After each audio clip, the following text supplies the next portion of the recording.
Good day, mga kayang master, eto na ang susunod na kabanata ni Mr. Daryl Darby pero bago ang lahat pa-like and share and subscribe ang ating channel, at pindutin ang notification bell para lagi kayong updated sa lahat ng kabanata, at eto na rin ang full chapter ni Mr. Daryl Darby kaya abang-abang na lang po sa iba pang mga kabanata. Marami pong salamat. Ang asawa kong tinitingala ng lahat. Kabanata 2871. Pagkarinig nito, si Wanxiang ay hindi nag-atubiling, at magpapasa. Oh, kagandahan! Pagkatapos lamang ng 2 hakbang, ang mga tauhan ay dali-daling pinahinto ang Wanxiang at sabik na sabik. Hindi ka makakapasok sa likod, may isang lugar ng pagliligo, maraming mga panauhin. Swish! Sa sandaling ito, ang magandang mukha ni Wanxiang ay namula bigla, at ang kanyang puso ay labis na nahiya. Ang mahalimuyak na samyu sa oras na ito ay nauunawaan din na ang lugar na ito ay isang lugar na naliligo. Biglang, 5 paghahambing ng kahihiyan at galit. Si Daryl at ang kontrabida ay masyadong kasuklam-suklam, alam na hindi sila maaaring tumakas, kaya't sadya silang nagtago sa ganoong lugar. Akala ko, mahigpit na kinagat ni Wanxiang ang kanyang mga labi, at nais ng direktang pumasok, ngunit lumaban pa rin siya. Mahalaga na makaganti sa hinaharap. Ngayon, paano mo makikilala ang mga tao masama? Ang Wanxiang ay nag-iisip ng higit pa at mas galit, ang kanyang pulang labi ay kumali, at ang kanyang malamig na tinig ay kumalat sa buong club. Sa palagay mo ay okay na magtago dito. Sinasabi ko sa iyo, hindi ka maaaring tumakas, mayroon kang kakayahan upang itago. Sa buong buhay, ang tinig ay malulutong at kaaya-aya, ngunit mayroong isang malamig na pagpatay na aura. Matapos bumagsak ang boses, si Wanxiang ay lumingon at lumabas ng silid pahingahan, binabantayan ang gate ng clubhouse. Iniisip ito ni Huan Xiang, at hinarang ang pintuan ng mag-isa, hindi naniniwala na hindi makalabas si Daryl. Sa sandaling ito, sa loob ng club, si Daryl, na nagtatago sa lugar ng paliligo sa likuran, ay narinig ang malamig na boses ng Wanxiang, at hindi mapigil ang mapangiti ng mapait, nais na umiyak ng walang luha. Ang magic insenso na ito ay masyadong paulit-ulit, kinakailangan upang maunawaan ang sarili. Hindi ka basta nakaupo at naghihintay ng ganito. Nabalisa sa ulo si Daryl, nag-iisip ng paraan para harapin ito. Mabilis, hanapin ang bata. Oo, alamin, nagdala pa ng gulo sa aming club. Halos kamatayan na. Sa sandaling ito, maraming tinig ng mga tauhan ang nagmula sa daanan. Sumugod si Daryl sa clubhouse, at si Li Chao sa silid ay malubhang nasugatan ng babaeng kaakit-akit. Matapos malaman ng manager, inis na inis siya at agad na nagpadala ng isang tao upang hanapin si Daryl. Nang makita ang mga tauhan ng kawani na naghanap, lihim na kumunat ang noo ni Daryl. Ang Wanxiang ay hindi pa natitinag, at nagsanhi ng iba pang mga kaguluhan. Sa pag-iisip tungkol dito, nakita ni Daryl ang isang VIP channel sa likuran niya. Wala siyang oras upang pag-isipan ito ngayon, at siya ay diretsyong sumugod. Naisip ito ni Daryl, ang high-end clubhouse na ito ay dapat may pintuan sa likuran. Pagdating ng oras, siya ay dumulas mula sa likurang pintuan at matanggal ang mahika na insenso. Tungkol naman sa mga tauhan sa clubhouse, walang anuman mag-alala tungkol sa ito ay lamang na ang clubhouse na ito ay masyadong malaki, may mga kahon at silid kahit saan, at ang ilang mga hakbang ay isang tinidor sa kalsada. Nararamdaman lamang ni Daryl na pumasok siya sa isang maze, at siya ay nalilito sa isang kisap mata. Walang kamalayan, dumating si Daryl sa babaeng VIP area. Sa sandaling ito, si Daryl ay sumugod sa isang silid, at nakahinga siya ng maluwag nang makita niyang walang humabol sa kanyang likuran. Baliw, sa wakas ay natanggal ang tauhan. Damn it! Sa susunod na segundo, lumingon si Daryl at tumingin sa paligid ng silid, at natigilan siya. Nakita ko na ang paglalagay ng silid na ito ay napakainit at matikas, ang hangin ay puno ng samyu, at halatang isang silid para magpahinga ang mga kababaihan. Nung natigilan lang si Daryl, pumasok ang isang babaeng VIP pagkaligaw lang, isang tuwalya na paliguan lamang ang tumakip sa kanyang katawan.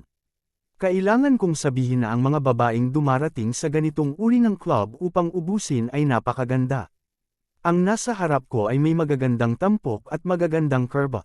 Sa oras na ito, malinaw na tingnan ni Daryl ang kanyang figure. Pupunta ako sa sandaling ito, nagkamali ako at pumasok sa babaeng panauhing lugar. Anang natigilan lang si Daryl, bobo rin ang babae, at ilang segundo ang lumipas, napasigaw siya. Kabanata 2892. Ikaw na gangster, nahihiya at galit ang babae, tinuro si Daryl at sumisigaw, halika rito, hulihin mo ang gangster. Napahiya si Daryl na hindi siya makatawa o umiyak. Paumanhin, hindi ako sadyang pumapasok, huwag kang tumawag habang nagpapaliwanag siya, nagmadali si Daryl.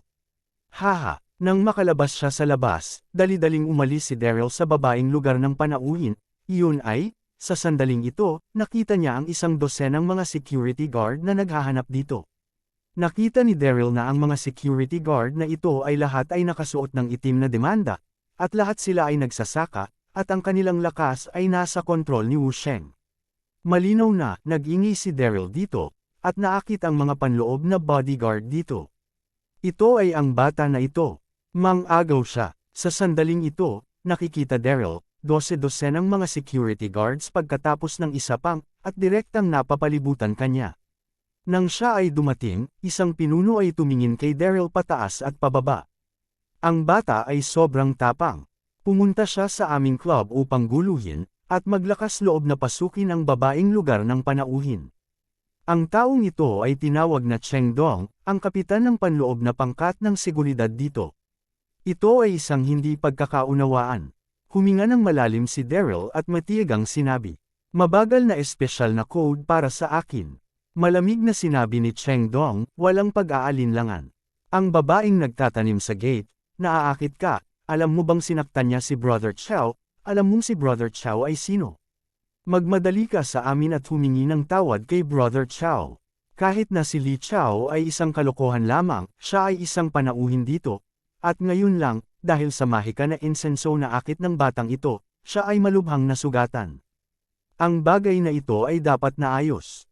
Binyuli ni Cheng Dong ang malambot at kinatakutan ng matitigas, at ang halimuyak na humahadlang. Sa gate ay hindi naglakas loob na pukawin siya, ngunit ang batang lalaki sa harapan niya, bihis na ordinaryong, tiyak na walang background, at hindi niya kailangang tumingin, ito talaga. Pasensya ka na. Si Daryl ay tinatamad na magsalita ng kalokohan, at umiling. Hindi ko ipinaglaban ang tao, bakit ako pupunta upang humingi ng tawad? At mabilis na sabihin sa akin kung nasaan ang pintuan sa likuran dito. Once siyang nakaharang sa gate, paano siya makakapunta doon sa lobby? Hindi ba ito pamumuhunan sa sarili sa net? Ano sa sandaling ito, nagbago ang ekspresyon ni Cheng Dong, at bigla siyang nagalit. Ano ang iyong anak, maglakas loob ka na kausapin ako ng ganito, sa palagay ko may utang ka sa iyo. Nahulog ang boses, at sumigaw si Cheng Dong, at siya sasaktan na sana si Daryl ng isang suntok. Bobo, nang makita ang suntok ni Cheng Dong, nginisya ni Daryl. Bagaman si Daryl ay malubhang nasugatan at hindi makakalaban sa Wonxiang, ito ay higit pa sa sapat upang harapin ang lakas ni Cheng Dong. Sa sumunod na segundo, si Daryl ay bumaril na parang kidlat, at biglang sinukbit ang palso ni Cheng Dong. Mabait na bata, maglakas loob na lumaban. Galit na sigaw ni Cheng Dong, sinusubukang tanggalin ang kamay ni Daryl, ngunit nagulat siya nang makita na ang kamay nito ay tila nahawak ng mga bakal na sipit, at hindi niya ito maalis. Lahat ang taong ito ay tila ordinaryong, ngunit siya rin ay isang tagapag-alaga, at ang kanyang lakas ay mas mataas kaysa sa kanyang sarili. Ano? Sa sandaling ito, galit na galit din ang iba pang mga security guard sa paligid. Mabuting bata, maglakas loob na gumawa ng isang bagay sa aming kapitan, pagod na akong mabuhay. Sa galit na sigaw, mabilis na nagtipon-tipon ang mga security guard na ito at sinimulang gawin ito. Gayunpaman, hindi man lang sila tiningnan ni Daryl, itinulak niya palayo kay Cheng Dong at malamig na sinabi. Hindi magsasalita ng kalokohan sa iyo. At mabilis na sabihin sa akin kung nasaan ang pintuan sa likuran. Natigilan si Cheng Dong pabalik ng ilang hakbang, at nagalit agad. Oo, siya ang kapitan, na kinamumuhian ni Daryl sa harap ng maraming mga sakop, paano niya ito matitiis? Sa galit, sumigaw si Cheng Dong, ano pa ang ginagawa mo, sabay tayo at bugbugin siya. Kabanata 2893 ay nahulog, at ang paligid na seguridad ay sumugod. Ang gulo. Nang makita ang sitwasyong ito, lihim na umiling si Daryl at handa na siyang salubungin siya. Itigil mo na, tigilan mo na ang lahat. Sa kritikal na sandaling ito, mayroong isang malambot na inumin na hindi kalayuan, at pagkatapos, isang payat na figure, na napapaligiran ng maraming mga kawani, mabilis na lumakad. Nang makita ang payat na figure, lahat ng tao sa Chengdong ay natigilan. Ay siya. Kasabay nito, natigilan din si Daryl, gulat na napatingin sa babaeng nasa harapan niya. Si Ye Hongxiang ang may kapalaran sa Huangtian Trading House sa Heishui Town dati. Hindi ba ang babaeng ito ang manager ng Huangtian Trading Company? Bakit ka napunta sa mainland? Sa sandaling ito, lihim na nakasimangot si Daryl, labis na naguluhan sa kanyang puso.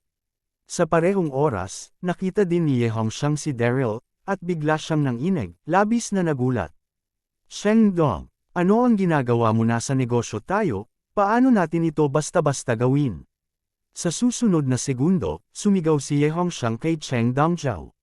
Mr. Ye. Chengdong huminga ng malalim at nakatutok sa Daryl at yelled. Ito bastard na naaakit isang babaeng maglilinang at malubhang na sugatan Li Chaoqi na ito sinira sa babaeng guest na lugar lamang ngayon. Sa pagtingin sa ang kanyang damit, siya ay napakahirap. Naglakas loob siyang tumakbo sa aming club upang gumawa ng gulo, halos mamatay na ito. Nang sinabi niya ito, sinaman ni Chengdong si Daryl, ang kanyang mga mata ay puno ng tigas.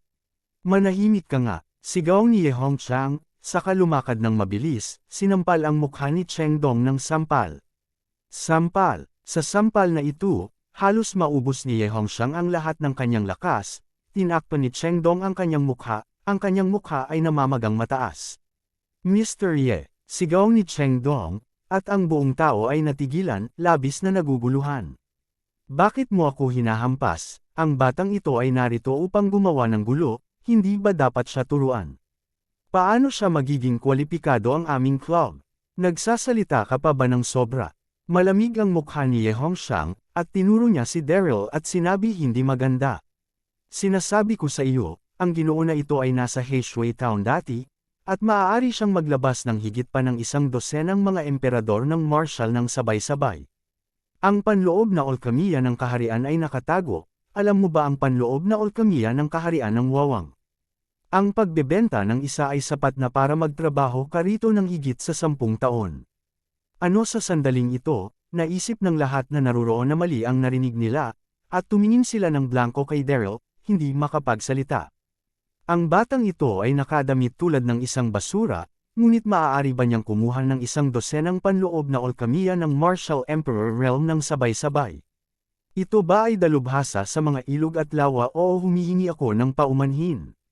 Reaksyon ni Chengdong, lumalaban sa pagkabigla, at humingi ng tawad kay Daryl. Ngumiti ng mahina si Daryl. Sa eksena ngayon pa lang, sobra na ang nakikita niya at wala na itong pakialam dito. Kaya lang hindi inaasahan ni Daryl na makikilala niya si Ye Hongxiang dito. Anong ginagawa mo sa sobrang pagkataranta? Bilasan mo. Sumimangot si Ye Hongxiang at galit na sabi. Oo, Pangulong Ye. Nagmamadaling tumugon si Chengdong, at pagkatapos ay umalis kasama ang maraming mga security guard. Mr. Darby, tinukoy talaga tayo upang magkita muli. Pagkaalis ng lahat, nakangiting sabi ni Ye Hongxiang, lahat ng uri ng estilo, napakakaakit-akit.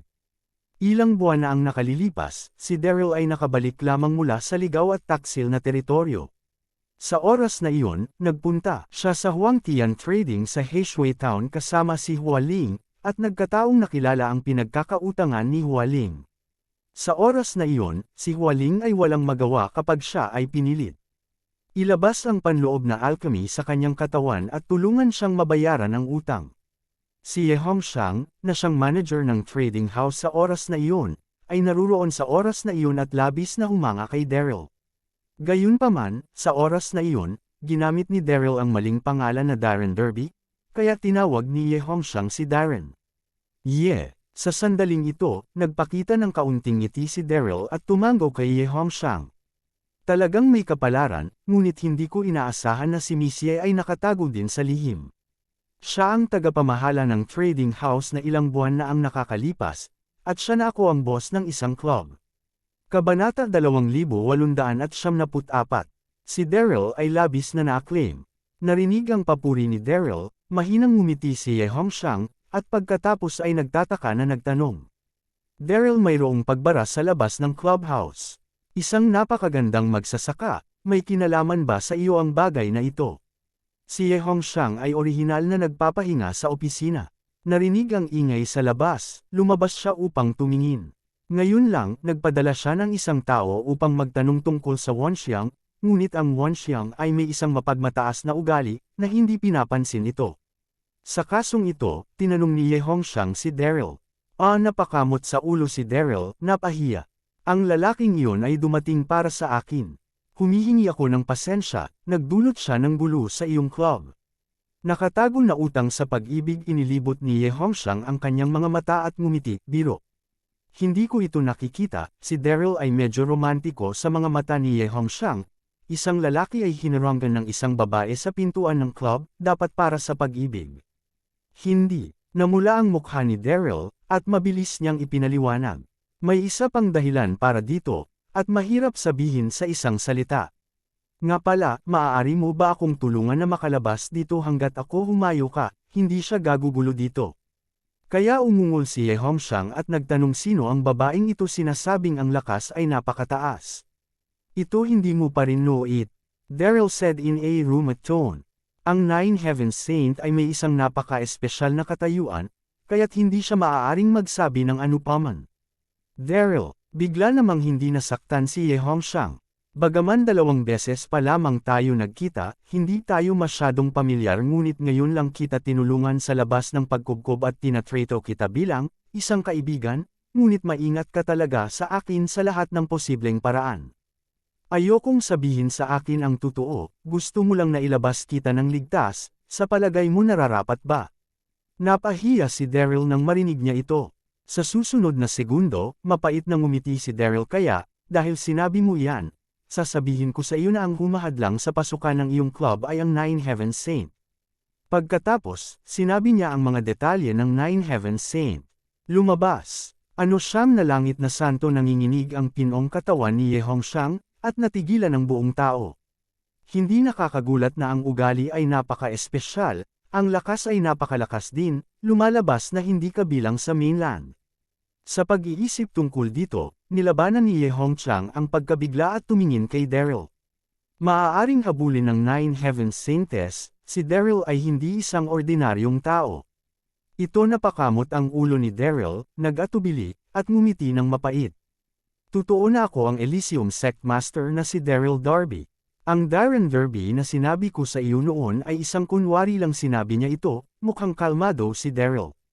Tama si Ye Hongxiang. Ang iba pang partido ay binabati ang kanyang sarili bilang isang kaibigan, at siya ay umaasa sa kanya upang makalabas dito. Sa sandaling ito, ang misla na katawan ni Ye Hongxiang ay nagulat, nakatingin kay Daryl ng walang laman, ang kanyang misla na mukha ay puno ng sorpresa. Pagkalipas ng ilang segundo, nag-react si Ye Hongxiang, at nanginginig ang kanyang tono. Ikaw si Daryl Darby, hindi ako nangangarap, tama, Sect Master ng marangal na Elysium Gate. Sinabi ito, ang mukha ni Ye Hongxiang ay nagulat, at ang kanyang puso ay nagulat. Tumatakbo na ang oras, maaari mo ba akong ilabas dito, hindi mapigil ang tanungin ni Daryl. Sa gayon, may isang ruta ng pagtakas sa clubhouse na ito, na kung saan ay nakatago. Dadalhin kita doon. Mahinang ngumiti si Ye Hongxiang, masiglang sinabi, at pagkatapos ay humantong sa harap. May ngiti sa kanyang mukha, ngunit mahinang tuso ang mga mata ni Ye Hongxiang. Kabanata 2875. Hindi napansin ni Daryl kung ano ang mali kay Ye Hongxiang, kaya bilasan mo. Sa oras na ito, hindi alam ni Daryl na si Ye Hongxiang sa harap niya ay hindi lamang ang boss ng club na ito, kundi pati na rin maraming iba pang pagkakakilanlan, at ang pinakamahalagang pagkakakilanlan ay ang matanda ng Cheney Sect. Ang Cheney Sect ay isang sinaunang sekta sa Changqi Continent, na naipasa ng higit sa 2,000 taon. Nang lumitaw ang sinaunang libingan ng Lubu, ang mga pangunahing sekta ay natipon sa Mount Hua, at ang Cheney Sect ay dumating din sa oras na iyon. Nang maglaon, nakuha ni Daryl ang lihim na aklat ni Lubu at kinubkob ng iba't ibang mga sekta. Sa wakas, sinagip siya ng pinuno ng sekta ng Cheney na si Ling Xiaoxiao. Sa oras na iyon, matapos ibalik ni Ling Xiaoxiao si Daryl sa Cheney sect, pinahirapan siya at hiniling na kumuha ng isang lihim na libro mula kay Daryl. Bilang resulta, si Daryl ay sinagip ng Song Chen. Simula noon, si Daryl ay wala pang intersection sa Cheney sect. Bilang matanda ng Cheney sect, likas na alam ni Ye Hongxiang ang pagdiriwang nina Daryl at Cheney sect. Sa mga nagdaang taon, si Ye Hongxiang ay inutusan ni Ling Xiaoxiao na itago ang kanyang pagkakakilanlan, ihalo sa Huangtian Trading bilang isang manager, at pagkatapos ay namuhunan sa club ng mag-isa, hindi upang kumita ng pera, ngunit upang mas mahusay na magtanong tungkol sa mundo. Alam sa oras na ito na ang taong nasa harap niya ay ang tanyag na Daryl, syempre siya ay kaaya-ayang nagulat. Makalipas ang ilang minuto, sinundan ni Daryl si Ye Hongxiang sa isang lingid na daanan, at nakikita ang mga salitang fiddler ay hindi pumasok na nakasulat sa pasukan ng daanan, tumawag ka. Sa sandaling ito, hindi mapigilan ni Daryl na huminga ng malalim, mahusay, ang clubhouse na ito ay talagang may lihim na daanan. Sa pag-iisip ng mahalimuyak na samyu na humahadlang sa pintuan, ngumiti si Daryl. Ang Wanxiang na ito, bilang isang siyam na araw na santo, ay hindi pa nalaman, kaya iginiit niya na pinatay niya si Langsen at nais akong patayin. Pupunta ako ng tahimik mamaya, mas mabuti pang manatili ka doon magpakailanman. Humirit. Nang si Daryl ay palihim na nagbubulungan, nakita niya si Ye Hongxiang, na siyang humantong sa daan, lumakad papunta sa isang pader, binuksan ang nakatagong mekanismo, at narinig ang isang pagkabigla, isang nakatagong pintuan ang lumitaw sa dingding, inilalantad ang mga patong ng bato sa loob. Pumunta ako, may misteryo dito. Nang makita ang eksenang ito, nagulat si Daryl at nasa sabik, at sinabi kay Ye Hongxiang si Miss Ye ay talagang matalino. Sa clubhouse, gumawa din siya ng lihim na paraan upang lumabas, hanggang. Ang sitwasyon ay hindi matatag ngayon. Hindi mahalaga kung ito ay ang martial art ng Jiang Ho, o sa atin sa negosyo, kami ay labis na maingat. Si Ye Hongxiang ay mahinang ngumiti. Kaagad, tiningnan ni Ye Hongxiang si Daryl. Maaari kang makalabas mula rito, mangyaring Sectmaster Darby. Ang huling salita ay nahulog, ngumiti si Ye Hongxiang, ngunit ang kanyang mga mata ay lumino. Sa mga nagdaang taon, nag-alala ang punong guro tungkol sa pagtakas ni Daryl noon, at kung mahuhuli niya si Daryl ngayon, tiyak na magiging masaya ang punong guro.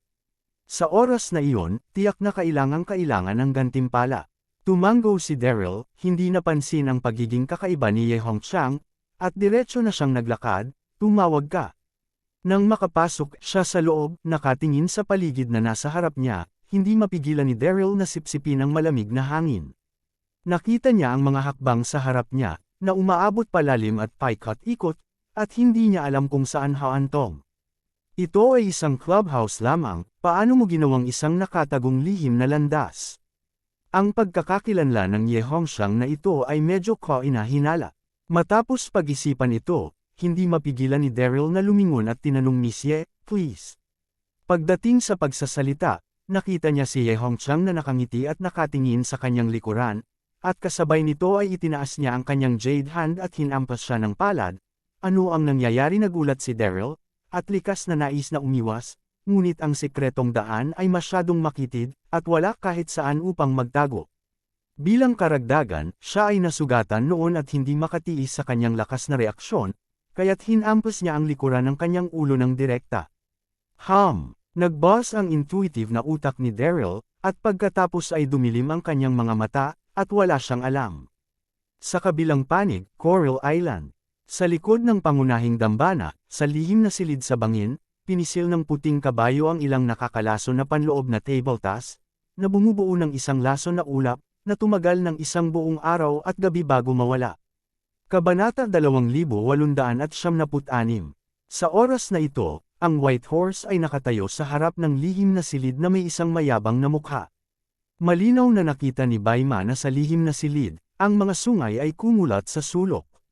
Dahil sa paglanghap ng labis na lason, naging asul ang balat, nakapikit ang mga mata, at wala siyang hininga. Sa lupa sa tabi niya, nahulog ang isang gintong palakol. Ito ang pambungad na palakol. Ipinagmamalaki ni Baima, hindi mapigil ang tumawa hanggang sa langit. Pagkatapos ay naglakad papasok, kinuha ang palakol na nagbubukas ng palakol, at hinangaan ito ng malapitan. Kailangan kong sabihin na ang Kaitian Axe ay karapat-dapat sa isang walang kapantay na sandata ng mahika. Ito ay nabalot ng lason sa isang araw at gabi, at walang bakas ng pagguho, at ito ay ginintuang pa rin. Magandang sandata, haha, mahusay na sandata ng mahika. Bumantong hininga si Bema ng ilang beses, pagkatapos ay itinabi ang bukas na palakol, at sumigaw sa labas.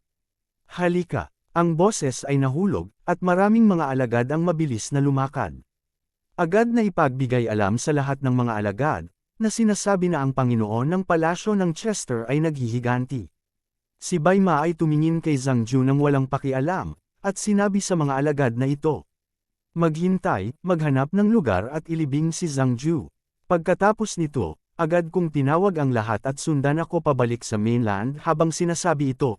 Tumingin si Baima sa dagat na hindi kalayuan, ang kanyang mga mata ay puno ng ambisyon.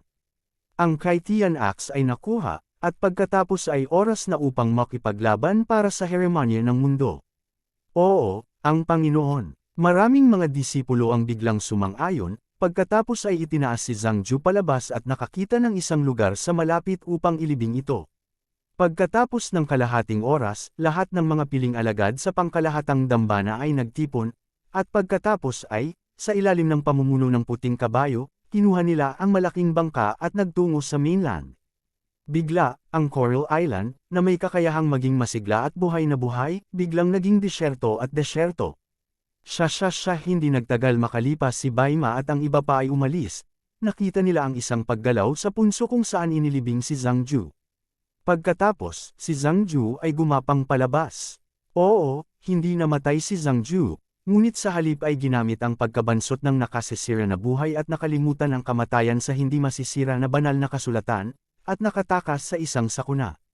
Nang pigain ng puting kabayo ang lason na panloob na tableta, alam ni Zhang Ju na malalason siya ng buhay, kung hindi siya maaaring tumakbo palabas ng hola, kaya't dali-dali niyang ginamit ang stunt ng pagbasag ng buhay at nakakalimutan ng kamatayan, nagpapanggap na isang peking kamatayan. Sa oras na iyon, inilibing ni Ambrose ng buhay si Megan sa Mount Emmy. Gumamit din si Megan ng break life at kalimutan ang kamatayan bago siya nakatakas sa kamatayan, tumawag ka. Sa sandaling ito, pagkakita ng tuluyang Coral Island sa harap niya, ang mga mata ni Zhang Ju ay madilim, ang kanyang mukha ay napakapangit, at ang kanyang puso ay mas galit. Puting kabayo, sa sumunod na segundo, kinuyam ni Zhang Ju ang kanyang mga kamao at sumigaw sa langit. Kapag nabawi ko ang aking mga kasanayan, ikaw ay mapigilan at maging abo. Bilang isang figure na sumikat sa libu-libong taon, siya ay sinabuat pa ng isang kontrabida tulad ng puting kabayo. Ang palakol na Kaitian ay dinukot din, nakaiyahiya. At si Zhang Ju ay isang kinakailangang natanggap na personalidad, paano niya ito matitiis? Gayunpaman, ang pinakatanyag na bagay ngayon ay upang mapanumbalik ang kasanayan. Sa pag-iisip tungkol dito, hindi nag-atubiling si Zhang Ju, huminga ng malalim, at nagsimulang magnilay. Sa kabilang panig, hindi alam ni Daryl kung gaano siya katagal sa isang pagkawala ng malay. Alam niya lamang na may panaginip siya. Sa panaginip, hinabol siya at pinatay ng matalino ng Wonxiang, at sa wakas ay wala nang mapuntahan. Nang magising siya, huminga ng malalim si Daryl, naramdaman niyang pumutok ang utak niya. Si Ye Hongxiang ay tinatrato siya bilang isang kaibigan, ngunit binibilang ang kanyang sarili sa likuran niya. Sa susunod na segundo, nais ni Daryl na tumayo, lamang nalaman na natali siya ng 5 bulaklak. Nakita kong nasa isang silid akong lihim, ang dekorasyon ng lihim na silid ay simple at matikas, isang aparador ng libro, isang malambot, at ensanso sa sulok, ang berdeng usok na puno ng samyu. Kabanata 2877. Pagtingin ko sa paligid, nahulog ang tingin ni Daryl sa sofa, at hindi niya mailipat bigla ang kanyang mga mata. Nakita ko ang isang maganda at sexing babae na tahimik na nakaupo sa malambot na sopa, na may magagandang tampok sa mukha at magagandang hubog. Sino ito sa sandaling ito? Natigilan si Daryl, at kasabay nito ay may pag-aalinlangan sa kanyang puso. Ang babaeng nasa harapan niya, sa edad 20s, ay napakaharapan, hindi niya pa ito nakikita dati. Hinayaan ba niya akong mahuli ni Ye Hongxiang? Sa oras na ito, hindi alam ni Daryl na ang kagandahang nasa harap niya ay ang pinuno ng Cheney sect, si Sonia. Si Sonia ay 13 taong gulang lamang nang lumitaw ang sinaunang libingan ni Lubu. Daryl Darby. Nung si Daryl ay palihim na nalilito, ang pulang labi ni Sonia ay bahagyang bumukas, at nakangiting sinabi niya. Hindi ko inaasahan, pagkalipas ng maraming taon, nahulog ka ulit sa aking mga kamay. Kagandahan. Si Daryl ay nag-react at ngumiti at sinabi, nagkamali ka ba? Nagkita na ba tayo? Phew. Nakahinga ng maluwag si Sonia, tumayo ng dahan-dahan, at dahan daw ang sinabi. Ikaw ang sect master ng Elysium Gate, ang dating emperador ng Westrington, ang mga maharlika ay nakakalimutan ang mga bagay, ngunit maaari kong ipaalala sa iyo na ang aking pangalan ay Sonia, ng Tiani sect noon, sa paglabas ng sinaunang libingan ni Lubu, ikaw ay kinugkob, ngunit iniligtas kita.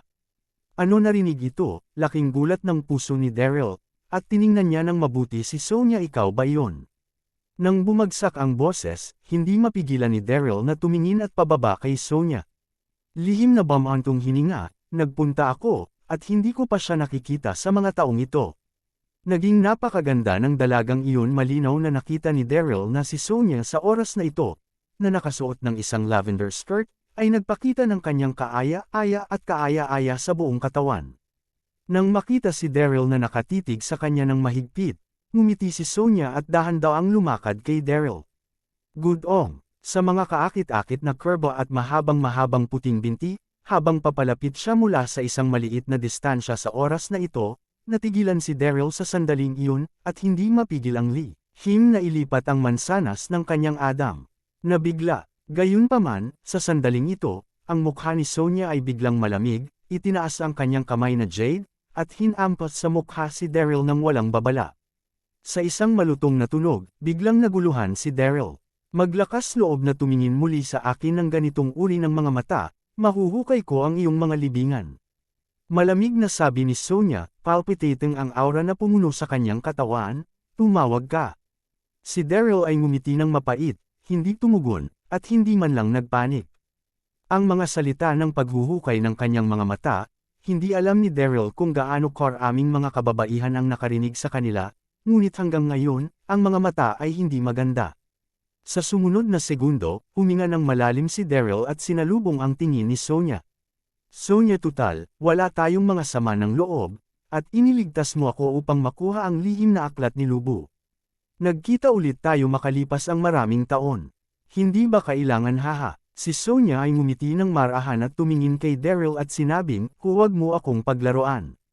Ininsulto mo ang emperador na si Changer, sinusubukan mong maging emperor ng North Mona. Ang langit ay hindi tugma. Kahit napatayin kita ngayon, papatayin ko, gawin mo para sa langit, alam mo. Si Daryl ay napakawalang magawa, at sinabi na may isang mapangiti na ngiti. Bilang master ng isang sekta, paano ka maniniwala sa mga alingawngaw ng mga ilog at lawa? Si Zhang Ju ay ambisyoso at sadyang naka-frame sa akin at nagpatuloy. At naniniwala ako, tiyak na hindi mo ako papatayin, sinabi mo ang kalagayan nito. Paano niya ako pakakawalan? Naririnig ito, isang ngiti ni Sonia, dahan-daw ang pumalakpak. Sa araw talagang may kapangyarihan ang pinto, huwag kang matakot, maaari mong pag-usapan ang mga termino sa akin ng mahinahon, okay. Sa pamamagitan nito muling naupo si Sonia, na nakapatong ang kanyang kanang paa sa kanyang kaliwang paa, napakagaan. Sa kasong ito, malilinaw ko. Ikaw ay wala bang dragon espiritu na hayop sa mga oras na ito? Tiningnan ni Sonia si Daryl ng malapitan, ang kanyang mga mata ay kumikinang na may kakaibang ilaw. Kabanata 2878. Narinig ito, laking gulat ng puso ni Daryl. Sa oras na ito, mahinang ngumiti si Sonia at nagpatuloy. Hanggat bibigyan mo ako ng dragon espiritu na hayop, palayain kita. Sa pagsasalita nito, nagmamay-ari si Daryl ng dragon espiritu na hayop. Hindi alam ng maraming tao ang tungkol sa espiritu ng dragon, hayop. Gayunpaman, si Sonia ay maraming mga mata at tainga sa mainland, at nakakuha pa rin siya ng balita. Sa oras na ito, si Sonia ay mas matanda kaysa sa ilang taon na ang nakakalipas. Kung ikukumpara sa kay Daryl, mas hilig niya ang dragon espiritu na hayop. Dapat mong malaman na ang dragon ay ang espiritu ng lahat ng mga bagay, at ang pinakamalakas. Ang hayop sa mainland ay mayroong espiritu ng dragon. Ang hayop ay maaaring tumayo sa tuktok ng mainland. Sa sandaling ito, ang kapaligiran ng lihim na silid ay biglang naging seryoso. Matapos ang ilang segundo, ngumiti si Daryl, nagpapanggap na lundo, sinabi. Sonya, nagbibiro ka, isiniwalat nila sa mainland dragon na nawala ang libu-libong taon, paano ito? Pagkahulog ng boses, malamig ang mukha ni Sonya, at dumating ang kanyang mesla na katawan, itinaas ang kanyang kamay upang muling sampelan si Daryl, at matapos ang laban, umupo siya sa malambot na sopa, ang bilis ay hindi kapani-paniwala. Nararamdamang mainit lamang ni Daryl sa kanyang mukha, at biglang nagalit, ngunit ang mga kamay at paa ay mahigpit na nakagapos, at hindi niya ito maalis. Sa pagtitiis ng galit, nagpakita si Daryl ng isang ngiti. Sonya, wala kang anumang kapani-paniwala na katibayan, sabihin lamang na mayroon akong isang dragon espiritu na hayop, at nais mong ibigay ko ito. Mahirap ba para sa isang malakas na tao gayunpaman, ang batang dragon ay nasa bag ng espiritu ng hayop, at ang espiritu. Ang bag ng hayop ay nangangailangan ng kanyang sariling formula upang buksan ito, at hindi siya natatakot na maghanap ng. Sonya pinag-isipan ito ni Daryl, hanggat tumanggi siyang aminin ito, walang magawa si Sonya tungkol dito. Agad na nawala ng pasensya si Sonya at ninisyan Daryl, huwag magpanggap na litong-lito sa akin. Ilang araw na ang nakalilipas, ang mga pangunahing sekta ng mainland ay naaresto at dadalhin sa mundo ng multo. Nang ang espiritong hayop lumabas, bagaman itinago ng mga sekta na iyon ang balita, hindi nila ito maitago sa akin. Binigyan kita ng pagkakataon, dahil hindi ka sigurado, kung gayon huwag mo akong sisihin. Ang huling pangungusap ay bumagsak, at dahan-daang tumayo si Sonya. Kinalabas niya ang isang bag ng mga bagay sa kanyang katawan. Damn it! Nang makita ang bag ng mga bagay, nagulat ang katawan ni Daryl, at siya ay natakot at nagpapanik. Nakita ko na ito ay isang pakete ng ginintoang kaliskis na mga tinek, na ang bawat isa ay higit sa 10 sentimetro ang haba at natatakpan ng mga barbula. Ang sukat na tinek ay isang natatanging nakatagong sandata sa mga ilog at lawa. Ginawa ito ng isang bihirang sukat ng isda. Sa sumunod na segundo, nag-react si Daryl at malamig na sinabi. Sonya, huwag kang masyadong lumayo. Sobra dahan-daw ang lumakad si Sonya sa harap, ang misla nitong mukha na puno ng paghamak. Daryl, mas mahaba ang hinahangaan na bayani ng mundo.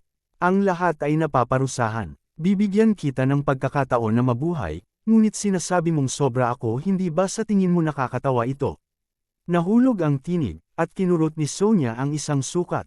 Natigil, pagbaril sa kuryente, direktang tumusok sa mga puntong acupuncture sa balikat ni Daryl. Bang! Bigla, naramdaman lamang ni Daryl ang isang sakit na nakakasakit ng puso, at nanginginig ang kanyang buong katawan, ngunit nagngisi pa rin siya at hindi sumigaw.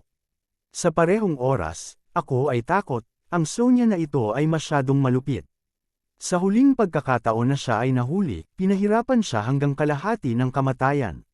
Sa oras na iyon, siya ay 12 o 13 taong gulang lamang. Ngayon na siya ay lumaki na, siya ay mas kaakit-akit at pinahirapan. Puno ito ng mga trick. Sonya, wala talaga akong dragon spirit ong hayop, dapat mayroon kang pekeng balita. Napangisi si Daryl at sinabi. Haha, Kabanata 2879. Si Sonya ay malinaw naman na hindi naniwala, hindi mapigilan na tumawa, nakatingin kay Daryl na may interes. Daryl, malapit na ang kamatayan at matigas ang kanyang bibig. Ako kaya kung makita kung gaano mo ito kakayanin. Pagkasabi nito, muling kinurot ni Sonya ang mga kaliskis at idinikit ito sa iba pang mga akusa ng Daryl. Puff puff puff, wala pang kalahating minuto, may iwan ni Sonya ang mga kaliskis na tinek, lahat ay sinaksak ang mga puntong acupuncture sa katawan ni Daryl. Sa simula, maaaring magngisi ang ngipin ni Daryl at tiisin ito. Sa huli, hindi niya kinaya. Nabuhay, at sumigaw ng malakas. Sa oras na ito, nais ni Daryl na sumigaw sa kanya, ngunit siya ay nasugatan noon at ang kanyang panloob na lakas ay hindi nakuhang muli, at ngayon siya ay pinahirapan ni Sonya na may kaliskis, at hindi niya talaga ito manampa. Kahit na kung si Sonya ay isang babae, siya ay malupit at sinaksak sa pinakamasakit na akupo ng Daryl. Sa oras na ito, si Daryl ay tumutulo na ng malamig na pawis, at bawat pulgada ng kanyang kalamnan ay nanginginig. Matapos saksakin ang huling tinak na tinak, Inabuso ni Sonya si Daryl at sinabing, "Daryl, bibigyan kita ng huling pagkakataon, kung hindi mo ito magawa." Bago siya matapos magsalita, biglang nagpakita ng kilay si Sonya. Matapos ang isang kulubot, ang kanyang mukha ay nakaramdam ng kaunting sakit, at pagkatapos ay umupo siya ulit sa malambot na sopa at nagsimulang magmuni-muni at mag-ehersisyo. Kasabay nito, ang kanyang pinong katawan ay bahagyang nanginig. Ano ang nangyayari nang makita ang eksenang ito? Lihim na nakasimangot si Daryl habang pinapanood ng mabuti si Sonya. Sa sumunod na segundo, nakita ni Daryl ang pahiwatig, at isang panunuya ang pinukaw sa sulok ng kanyang bibig. Ang Sonya na ito ay dapat nagawa ang lahat, nang hindi binali ang kanyang mga kamay at nakatanggap ng paghihiganti. Sa oras na ito, malinaw na naramdaman ni Daryl na bagaman malakas ang lakas ni Sonya, ang kanyang panloob na lakas sa dantian ay napaka-hindi matatag sa oras na ito, at mayroong ilang mga palatandaan ng pagkalito. Oo, bilang pinuno ng Cheney sect, si Sonya ay sinalanta ng isang problema sa lahat ng mga taon. Nang si Sonya ay 9 na taong gulang, hindi siya ang pinuno noon. Nang siya ay lumabas upang magsanay, nakilala niya ang isang matandang lalaki na may sobrang lakas. Pagkakasalubong ng matandang lalaki at siya, tinanggap niya ito bilang isang baguhan. Nang maglaon, ang matanda ay inatake hanggang sa mamatay. Bago siya namatay, binigay ng matanda kay Sonya ang lahat ng naipon niya sa kanyang buhay. Kabilang sa mga elixir na ito, mayroong isang 10,000 taong bulaklak na bowenia, na kung saan ay isang napakabihirang elixir, bihirang sa mundo. Sa oras na iyon, si Sonya ay tumagal ng 10,000 taon ng bowenia, at ang kanyang lakas ay napabuti sa pamamagitan ng paglukso at pagtatapos. Pagkatapos nito, natalo niya ang pangunahing mga master ng Cheney pagtuturo at kinuha ang posisyon ng ulo. Gayunpaman, pagkatapos ng Sonya na kumuha ng 10,000 taon na bowenia, sapagkat siya ay napakabata pa noong panahong iyon, hindi niya kumpletong isinama ang kapangyarihang nakapaloob sa 10,000 taong bowenia, at ang kuryenteng iyon ay nagkukubli sa kailaliman ng kanyang dantian. Nangyari ito minsan, bawat oras na nais mamatay ni Sonya. Sa oras na ito, ang nakatagong lakas ay nagsimulang sumabog muli sa katawan ni Sonya. Daryl, sa sandaling ito, pinigilan ni Sonya ang karamdaman ng panloob na lakas ni dantian, at sabay na sinigawan si Daryl. Maaari kang tumawa kapag namatay ka, maghintay upang makita kung paano kita pinahirapan. Si Sonya ay may mayabang na pagkatao at nakikita. Napakasakit ng labi si Daryl sa kanyang sarili, at naglakas loob siyang tumawa sa kanyang sarili sa oras na ito, at biglang hindi ito mapigilan. Huminga ng malalim si Daryl at ngumiti. Sonya, wala kang katwiran. Nahuli mo ako, at bawal kang tumawa pagkatapos, tumingin si Daryl kay Sonya pataas at pababa, at nagpatuloy. Kung nahulaan ko tama, dapat na kumain ka ng bowenia ng 10,000 taon, at hindi ganap na naisama sa oras na iyon, naiwan ang mga problema, tama ba? Si Daryl ay nagtataglay ng pangako na pill art, at nag-aral siya ng agham medikal kasama si Divine Farmer dati, at nakikita niya ito ng sabay-sabay. Ano narinig ito? Laking gulat ng katawan ni Sonya, at nagtakang tumingin kay Daryl. Ikaw paano mo malalaman, ngumiti si Daryl at sinabing, ang 10,000 taong bowenia ay naglalaman ng lakas ng matinding araw. Kaunti ang kawalang ingat ay maaaring maging sanhi ng mga tao na mahulog sa isang problema. Ganito ka ngayon. Siyempre nakikita ko ito. Bukod dito, mayroon akong isang uri ng tableta na tinatawag na Qingshen Pill, na maaaring gamutin ang iyong kasalukuyang sitwasyon. Hanggat hinayaan mo pumunta ako, ibibigay ko sa iyo, paano? Kabanata 2,900. Sa sandaling ito, ang magandang mukha ni Sonya ay natigilan, at tiningnan niya si Daryl pataas baba. Mayroon ka bang pill of purity? Sa mga taong ito, upang maalis ang mga nakatagong panganib, si Sonya ay lumibot sa mga ilog at lawa, upang maghanap ng elixir, at sa wakas ay walang nahanap. 2 taon na ang nakalilipas, nakuha ni Sonya ang isang sinaunang libro na nagtala ng isang uri ng elixir na tinawag na Qingshen Pill. Gayunpaman, ang tableta na pinino ng elixir na ito ay matagal nang nawala. Sa oras na ito, nang marinig si Daryl na binanggit ang Qingshen Pill, laking gulat ni Sonya. Gayunpaman, si Sonya ay matalino, hulaan na si Daryl ay sadyang niloloko ang kanyang sarili, na may hanggarang gugustuhin na makalabas.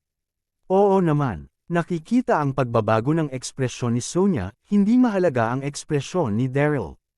Mayroon akong isa sa aking katawan. Kung hindi ka naniniwala, kalimutan ito. Palagi binibigyang pansin ni Daryl si Sonia. Sa sandaling ito, si Sonia ay daing, lumakad ng dahan-dahan, at hinubad ang Daryl. Si Sonia ay hindi natakot kay Daryl na naglalaro. Alam mo, siya ay sinaksak ng kaliskis sa higit sa 100 mga punto ng acupuncture sa kanyang katawan, at ngayon ay halos kalahati na ng kanyang buhay ang natitira.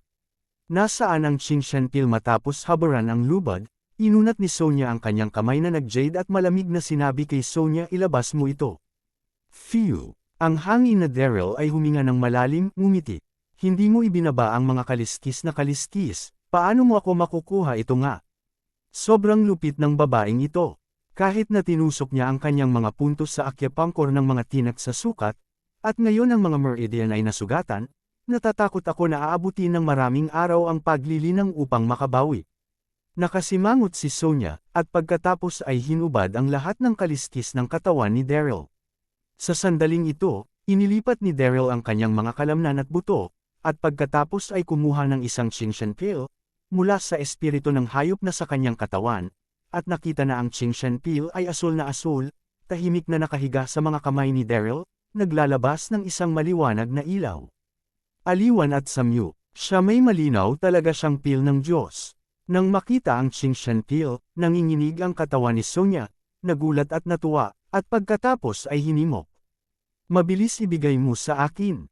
Habang nagsasalita, Sonia ay tumingin sa titig ni Daryl ng kaunti. Nakagulat na malaman na ang uri ng malinaw na pil na ito ng Diyos ay nawala ng mahabang panahon. Sa nagdaang ilang taon, ipinadala ni Sonia ang kanyang mga alagad upang maghanap sa buong Siyam na lalawigan, ngunit wala siyang nahanap na sinumang makapagpino ng malinaw na Diyos na tableta. Sa totoo lang mayroong sa oras na ito, hindi pa rin alam ni Sonia na ang mga nakamit ni Daryl sa alchemy ay umabot sa isang napakalalim na antas, at walang sinuman ang makakaiwan at makalabas ng Gyushu continent.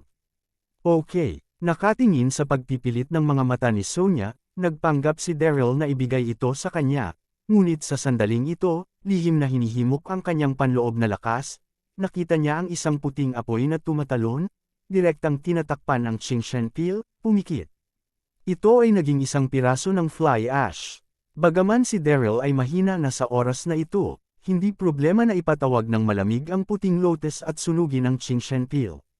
Sa susunod na segundo, si Daryl ay gumawa ng napaka-inosenteng hitsura. Oh, ngayon mo lang ako tinusok ng kaliskis at ginulo ang panloob na lakas ng aking dantian. Bakit mo sinasadyang tinawagan ang Bailian Lengwo? Sabi nito, tumingin si Daryl na nakangiti si Sonia, nagpapakita ng kaunting pangungutya. Ang babaeng ito, pinahirapan ang sarili sa kalahati hanggang ngayon, kung paano niya madaling ibigay sa kanya ang Chingshenpil. Ikaw sa sandaling ito, ang katawan ni Sonia ay nagulat, ang kanyang mga mata ay mahigpit na nakatingin kay Daryl, at ang buong tao ay natigilan. Pagkatapos, isang malamig na ilaw ang samilaw sa kanyang mga mata, at isang malakas na hangarin sa pagpatay ang lumabas sa buong katawan niya. Daryl, naghahanap ka ng kamatayan. Si Sonia sa oras na ito ay labis na galit. Hindi makapaghintay na patayin kaagad si Daryl. Ang nasabing isang pambihirang Chingshenpil ay nasira niya. Ano ang mas nakakainis ay malinaw na siya ay sadya, ngunit gumawa pa rin siya ng isang napaka-inosenteng hitsura. Sa sumunod na segundo, si Sonia ay hindi nagatubiling. Sa galit, na hinihimok ng panloob na puwersa, direkta niyang itinaas ang kanyang kamay sa Jade at hinampa si Daryl. Nang makita ang palad ni Sonia, si Daryl ay hindi man lang nagpanik. Sa halip, ngumiti siya at sinabi Sonia, kung mamatay ako, hindi ka makakakuha ng isang malinaw na pil ng Diyos.